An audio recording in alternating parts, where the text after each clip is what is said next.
நியாய தீர்ப்பு நாளிலே தப்பித்துக் கொள்ள முடியாது. எங்க சொல்லப்பட்டிருக்கிறது? மனைவி வரதட்சணை கொண்டு வர வேண்டும் என்று.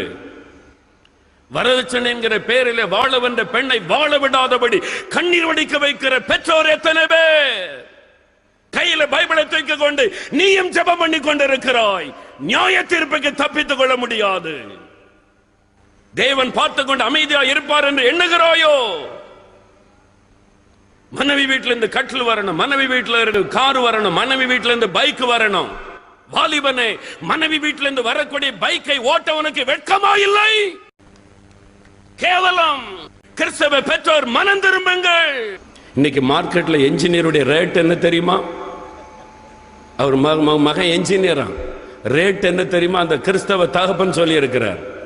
ரேட்டு யாருக்கு பேசுவாங்க? ஆட்டுக்கு மாட்டுக்கு தான் ரேட்டு பேசுவாங்க. அவனை பிடிச்சு கொண்டு வந்து மாட்டு தொழுவத்தில் கட்டணும்.